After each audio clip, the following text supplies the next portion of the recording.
प्यारे दोस्तों, कैसे हैं आप? और अब हम फिर साथ हैं। हमारी कहानी अब भी नहीं है देर हुई भाग 9 के साथ आपके अपने चैनल कथा विस्तार पर। पिछले भाग में हमने देखा था कि माणिक की फैक्ट्री का सौदा हो गया है।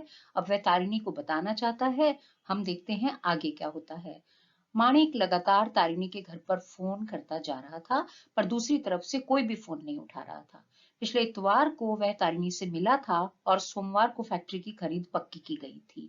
आज शनिवार था और हर हफ्ते ही वह इसी दिन तारिणी को फोन करके अपने दिल की हर बात उसको बताता था और उसकी सब बातें सुनता था। वह पिछले 5 दिन से इंतजार कर रहा था कि वह फैक्ट्री के बारे में तारिणी को बताए। आज तक ऐसा कभी नहीं हुआ था। हमेशा पहली या दूसरी बेल पर ही वह फोन उठा लेती थी। वह वहीं फोन के पास ही तो खड़ी होती थी।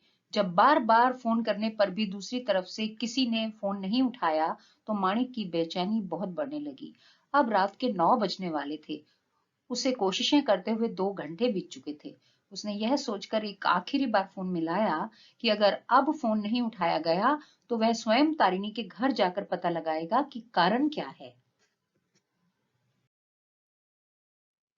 पर इस बार फोन उठाया गया और दूसरी तरफ तारिणी नहीं, उसके पापा की आवाज थी।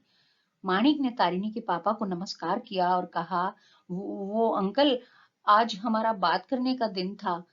तब उसके पापा ने कहा, बेटा, तारिणी को तेज बुखार आया था, जो कि कम ही नहीं हो रहा था, तो उसे हॉस्पिटल में एडमिट करना पड़ा। मैं अभी अस्पताल से ही घर वापस आया हूँ। अंकल, तारिणी के पास कौन है? अब वह कैसी है? बेटा, उसके पास कोई नहीं है और अब वह काफी बेहतर है। शायद 3-4 दिन और लग जाएंगे अस्पताल से छुट्टी मिलने में। और अस्पताल हमारे घर से सिर्फ 5 मिनट के फासले पर ही है। जैसे ही कोई जरूरत पड़ेगी वह मुझसे फोन पर कांटेक्ट करेंगे। अंकल, क्या मैं तारिणी से मिल सकता हूँ? हाँ बेटा, तुम कल 10 बजे मुझे यूनिवर्सल हेल्थ केयर सेंटर के बाहर मिलना। फिर हम दोनों एक साथ जा सकेंगे। अकेले तो तुमको वो एंट्री नहीं देंगे। माणिक पूछता है, अंकल, उसका कोई फोन नंबर है तो दे दीजिए, मैं उससे अस्पताल में बात कर लूंगा। तब तारिणी के पिता कहते हैं, बेटा, अब तो वह सो गई होगी, सुबह हम वहीं जाकर मिल लेंगे। अंकल, मेरी कोई भी मदद चाहिए तो मैं आ जाऊंगा। ठीक है बेटा। यह कहकर वह फोन रख देते हैं। माणिक वह पूरी रात आंखों में काट देता है। सुबह 4 बजे जाकर उसे नींद आती है। फिर भी अगले दिन वह सुबह तैयार होकर 9:30 बजे तारिणी से मिलने अस्पताल चला जाता है और गेट पर खड़े रहकर उसके पापा का इंतजार करता है। वह एक बहुत खूबसूरत फूलों का गुलदस्ता तारिणी के लिए लेकर आया था। उसके पापा भी वहां 10 बजे से कुछ पहले ही आ गए थे। 10 बजे दोनों को अंदर जाने दिया जाता है। तारिणी माणिक को आया देख बहुत खुश होती है। वह फूल उसे देता है और उसका हाल पूछता है। तारिणी बहुत कमजोर सी आवाज में बताती है कि वह पहले से अच्छा महसूस कर रही है। इसी बीच एक डॉक्टर उसको देखने आता है, तो उसके पापा डॉक्टर से कुछ बात करने लगते हैं। तब माणिक तारिणी को अपनी फैक्ट्री के बारे में खबर देता है, जिसे सुनकर तारिणी बहुत खुश होती है और माणिक को बधाई देती है। तब माणिक कहता है, एक बार तुम ठीक हो जाओ, फिर तुम्हें दिखा कर लाऊंगा। हम दोनों मिलकर फैक्ट्री चलाएंगे।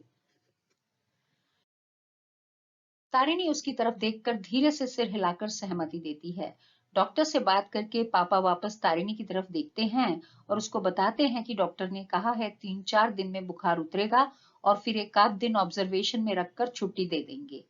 अंकल, आप 1-2 दिन अब आप अस्पताल मत आइए, मैं यहाँ सारा दिन तारिणी के साथ रहूंगा। तब तारिणी भी कहती है, हाँ जी पापा, आपको आराम की जरूरत है।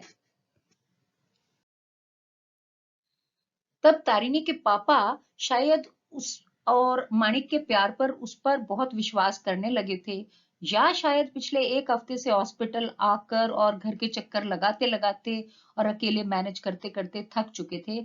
उनको थकान की वजह से बुखार सा भी महसूस हो रहा था। वह मान गए और कहा, ठीक है।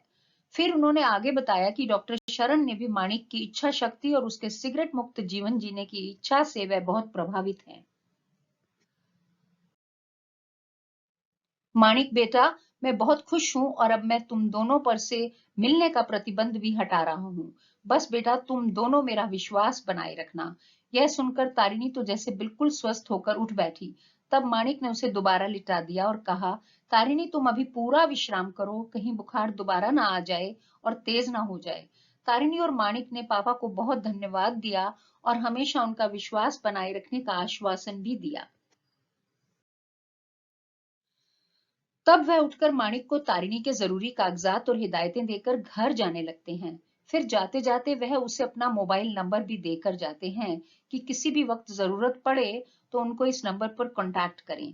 तारिणी ने देखा पापा के चेहरे पर अलग सी शांति थी कि कोई है उनके साथ जो उन्हें इस वक्त पर सहारा देने के लिए आया है। माणिक वहीं तारिणी के पास रुक जाता है। अब वह रोज अस्पताल जाता और सारा दिन तारिणी का ख्याल रखता था। अंकल ने भी पूरे 2 दिन आराम किया, तब उन्हें थोड़ा ठीक लगा। अगला शनिवार आ गया। कल शाम को पिछले विजिट में ही डॉक्टर ने आज छुट्टी देने को कहा था। आज तारिणी की छुट्टी हो गई। बहुत भीड़ भाड़ और भाग दौड़ होगी। सब पेपर वगैरह अस्पताल से लेने होंगे और बाकी दिनों से ज्यादा काम होगा। इधर घर पर हवन पर जाने की तैयारी चल रही है। माँ ने सबसे कल सुबह 8 बजे तक तैयार होने को कहा। तब माणिक ने कहा कि वह हवन पर नहीं जा पाएगा। वह आज भी तारिणी के पास और उसके घर जाना चाहता था। फिर सोमवार से तो उसका ऑफिस शुरू ही हो जाना था। पिछला पूरा हफ्ता भी तो छुट्टी पर ही था। माँ ने कहा, क्या हुआ? बहन के ससुराल की बात है बेटा, और थोड़ी देर का तो काम है। सुबह 9 बजे हवन है, 11 बजे तक वहां से निकल पड़ेंगे। कौन सा बेटी के घर बैठ जाना है? मीनल तो वापस आएगी नहीं। हाँ, उसका सामान 2 एक दिन में हार्दिक या तू पहुंचा देना। फिर अगले शनिवार की उसकी बेंगलुरु की फ्लाइट है, उसे सामान पैक वगैरह करना होगा। उसे लगा कि अगर 2 ही घंटे की बात है तो वह जा सकता है और फिर वहीं से तारिणी के घर चला जाएगा। मीनल के ससुराल में हवन के बाद माँ पिताजी ने उनके परिवार के सब लोगों को तोहफे दिए। फिर चाय नाश्ते के बाद सब मीनल और नील को प्यार करके और बेंगलुरु पहुंचकर फोन करने को कहते हुए वापस घर आ गए। सोनल, राघव, हार्दिक, अर्जुन और मालविका भी माँ पिताजी के साथ ही घर पर आ गए थे। माणिक वहीं से सीधा कुछ काम का बहाना बनाकर तारिणी के घर चला गया था। तारिणी के घर जाकर उसने अंकल की मदद की और तारिणी के साथ बैठकर थोड़ी देर बातचीत की। आज उसने अंकल से अपने और तारिणी के रिश्ते के लिए भी बात की। उसने कहा, अंकल, मैं और तारिणी अब हमेशा के लिए एक साथ रहना चाहते हैं। तारिणी तो पहले से ही माणिक के साथ बंधन में बंध जाने को तैयार थी और वह उसके साथ ही रहना चाहती थी। वह अपने पिता से कई बार यह साफ भी बता चुकी थी कि अगर वह शादी करेगी तो सिर्फ माणिक से, और अगर पापा नहीं चाहेंगे कि वह माणिक से शादी करे तो फिर वह शादी ही नहीं करेगी और हमेशा अपने पापा के साथ ही रहेगी। पापा को जब तारिणी के दिल की बात अच्छे से पता थी तो उन्होंने भी ज्यादा टालना ठीक नहीं समझा और बोले, ठीक है बेटा, पर इस तरह तुम्हारे माता पिता से मिले बगैर तो रिश्ता नहीं ना हो सकता। अंकल, मेरे घर पर सबको तारिणी के बारे में पता है। आप कहें तो मैं हम सब लोगों की एक मीटिंग रखवा दूंगा।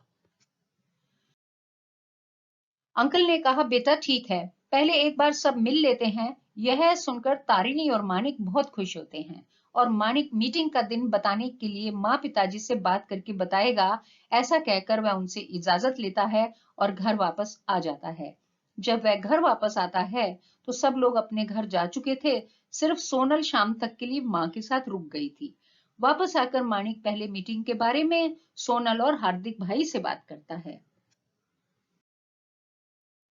तब पहले तो वह माणिक को बधाई देते हैं कि अब उसके और तारिणी के बीच सब कुछ ठीक हो गया था और बात शादी तक पहुंच गई थी। तब सोनल और हार्दिक माँ पिताजी को सब बताते हैं। तब माँ कहती है, हार्दिक से पहले माणिक की शादी? हार्दिक बड़ा है। क्यों रे हार्दिक, क्या हाल है नंदिनी का? दोबारा कभी आई ही नहीं घर पर। तब हार्दिक ने कहा, वह ठीक है माँ, कभी आएगी आपसे मिलने।